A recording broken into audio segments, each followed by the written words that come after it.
महाराज जी, आपके चरणों में कोटि कोटि प्रणाम। महाराज जी, गीता में कहा गया है कि कर्म करो और फल की इच्छा ना करो, परंतु बहुत प्रयास करने के बाद भी मन हमेशा फल हेतु प्रेरित करता है। देखो, अज्ञान की धरा में फला आसक्ति, सकामता, इसके बिना कुछ सोच ही नहीं सकता। जब अज्ञान की धरा होती है ना, तो वो मतलब चाहे लाख उपदेश सुनो या पढ़ो, रंग नहीं आएगा। जब इतना भाव देहाभिमान इतना बड़ा हुआ है कि हमें यही लगता है कि मैं शरीर हूं। इंद्रियों की विलासता जो मन के साथ भोगों में लगता है मेरा ही सुख है, अब बिना कामना को कदम भी नहीं रख सकता। वो निष्कामता या फल की आकांक्षा न रखकर, ये तो विवेकवानों का कार्य है। भगवान को कोई फल की थोड़ी जरूरत है, लेकिन जब अवतार लेते हैं तो अपने ही सिद्धांत के अनुसार चलते हैं। जो शास्त्र भगवान की वाणी है, वेदों की रचना किसी ने की, विभाग जरूर भगवान अवतार लेकर व्यास देव जी के रूप में किया। वेद अपौरुषेय है, स्वयं प्रकट है। जैसे भगवान का अवतार होता है, ऐसे वेद का अवतार हुआ। वेद किसी की रचना नहीं है। तो भगवान जब अवतार लेते हैं तो वेद के अनुसार, धर्म के अनुसार ही। अब धर्म का कितना स्वरूप कोई जानता है, जो नहीं जानते हैं उनके ऊपर भी दोषारोपण करने की मलिनता रखते हैं हृदय में। तो ये जो सकामता है, ये देहाभिमान के कारण है, देह भाव के कारण है। तो मूल जो हमारे को बंधन प्राप्त हुआ वो अहम ही है। संस्कृति मूल शूल प्रदनाना, सकल शोकदायक अभिमाना। अब ये सत्संग के द्वारा दूर होता है। जब हम खूब महापुरुषों के वचन सुनते हैं और ये सार बात समझ में आई कि सतत भगवद स्मृति ही हमारी अहम की मलिनता को शुद्ध कर सकती है, दूसरा कोई उपाय नहीं। अब आपको कामना करनी है कि मुझे हृदय पवित्र करना है। इसके लिए मुझे हर समय भगवान नाम, भगवत मंत्र, भगवत लीला कथा, भगवत रूप, गुरुदेव का रूप, गुरुदेव के वचन, ये हमारी स्मृति में चलना चाहिए। आप पहले चला के देखो, अगर इतने पे आ गए तो निष्कामता का राज्य हो जाएगा और सकामता को भस्म कर देगी। बिना भजन किए भैया, ये बातें हम लोग फर्राटेदार खूब कर सकते हैं, अध्यात्म की भी, पर बोध नहीं हो सकता। ज्ञान की बातें, भक्ति की बातें करना सरल है, लेकिन हृदय में भक्ति आना या बोध होना ये कठिन है। ये भजन से ही होता है, चाहे जिस मार्ग का प्रतीक हो। बिना भजन के उन्नति नहीं है। देखो, जो आद्य गुरु भगवान शंकराचार्य जी का मार्ग है, ये अभेद भक्ति है, अद्वैत सिद्धांत है। अहम ब्रह्मास्मि इसकी अवस्था है, पर इसमें भी प्रत्येक पल प्रणव का जप है। अगर प्रणव जप रहित हो, चिंतन रहित हो और जगत चिंतन हो रहा है, तो स्थिति नहीं आएगी। स्थिति भोगों में ही रहेगी, देह में ही रहेगी, तो भी बात तो बनी नहीं ना।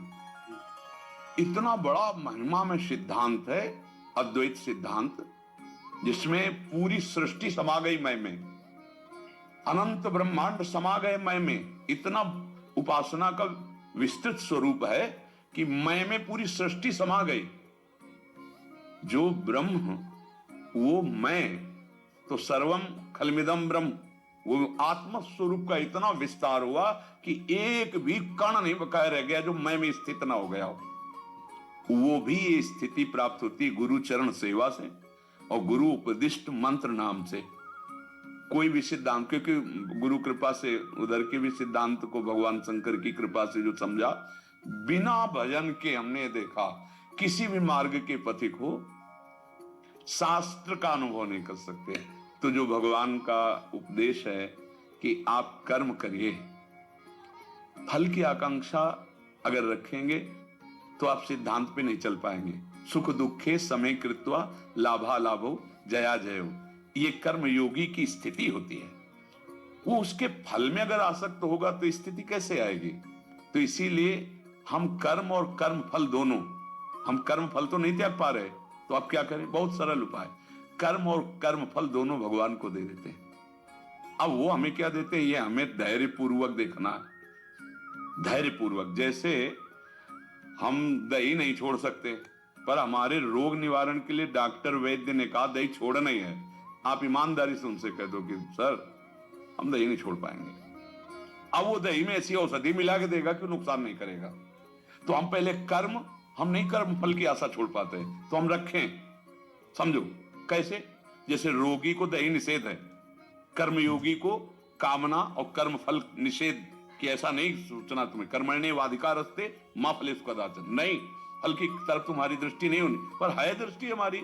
तो महाराज कर्म और कर्म फल दोनों हम आपको देते हैं। अब वो जो हमें देंगे, अब वो कर्म फल नहीं होगा, वो प्रसाद होगा, और प्रसादे सर्व दुखानाम हानिरस्य उपजायते। अब वो चाहे प्रतिकूलता दे, क्योंकि कर्म होता है अनुकूलता के लिए, वो आ गया प्रतिकूल, अब उसे तुम्हें सहना होगा।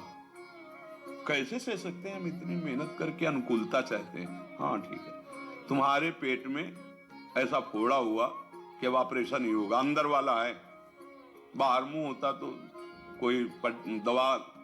अब ऑपरेशन के लिए डॉक्टर के पास जाओगे, वो चीरा लगाएगा, लंबा फाड़ेगा, उसके रुपए लेगा, और गारंटी के लिए तुमसे दस्तखत कराएगा कि मर जाओ तो हमारी कोई दोषवृत्ति नहीं। ये सब होता है ना। तो आप जानबूझ के, एक चोर चाकू मारता है और एक डॉक्टर चाकू बराबर का घाव देगा। घाव बराबर का है, पेटे में मारेगा, क्योंकि वो पेटे में अंदर की तरफ फोड़ा जा रहा है, वो विषैला फोड़ा है।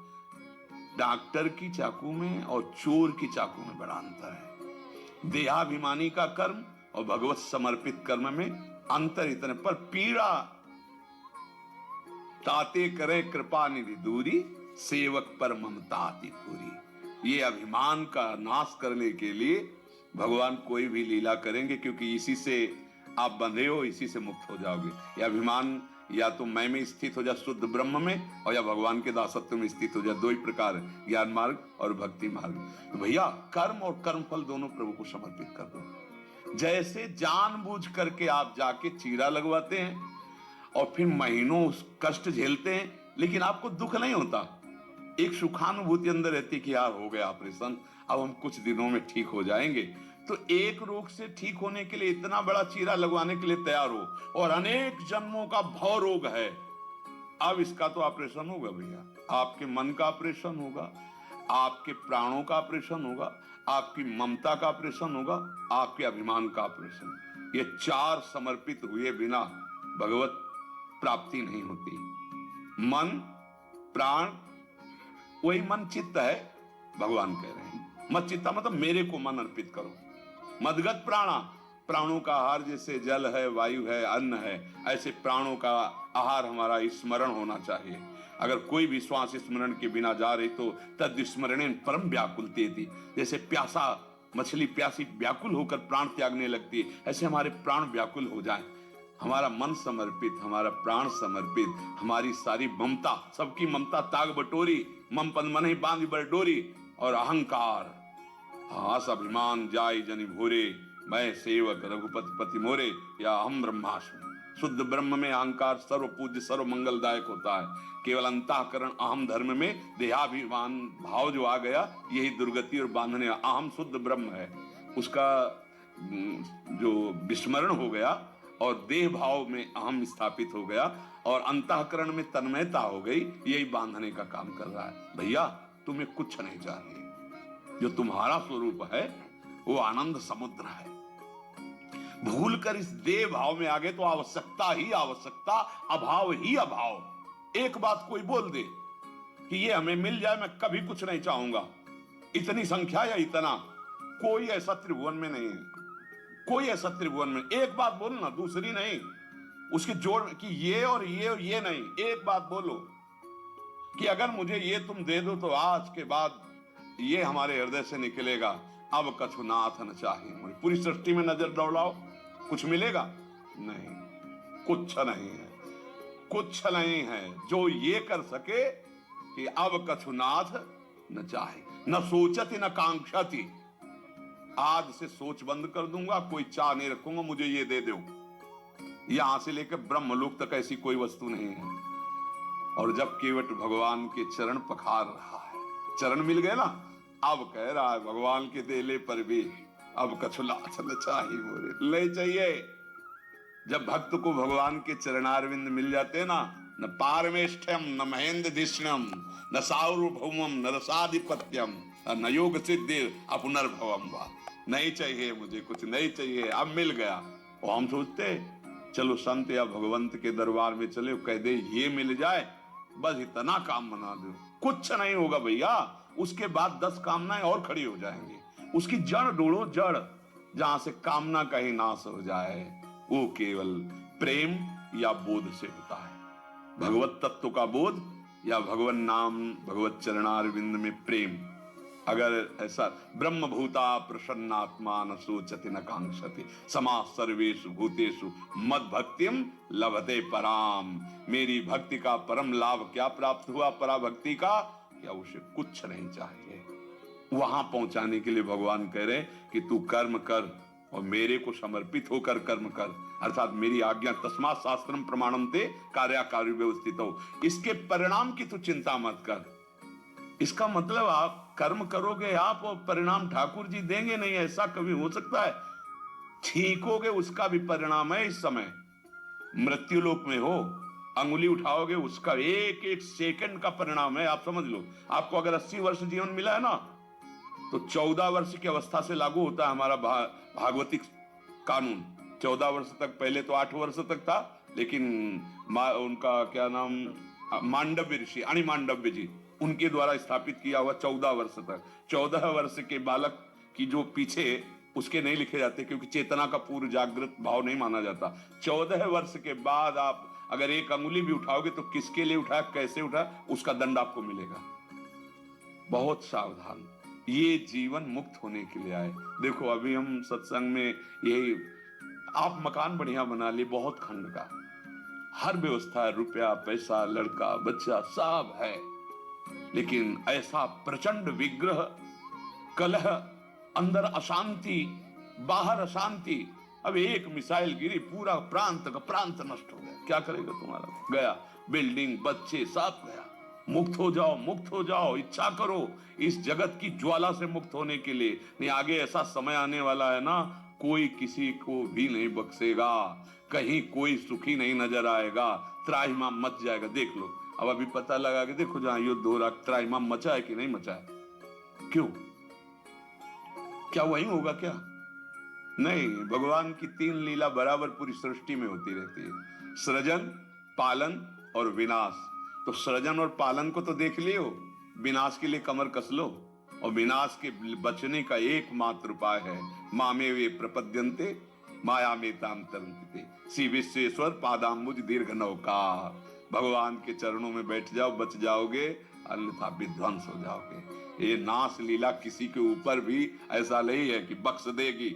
शरीर में ही प्रहार होगा, तुम अपने स्वरूप का बोध प्राप्त करके बच सकते हो। नैनम छिन्दन्ति शस्त्राण, कोई मिसाइल ही पैदा नहीं हुई जो छू सके अपने स्वरूप को। वहां से कोई मतलब नहीं है। बाहरी कर्म करके हम इसी में फंसे हुए हैं, ये फल मिल जाए, ये अनुकूलता मिल जाए, ये लाभ मिल जाए, पूरा जीवन हो गया।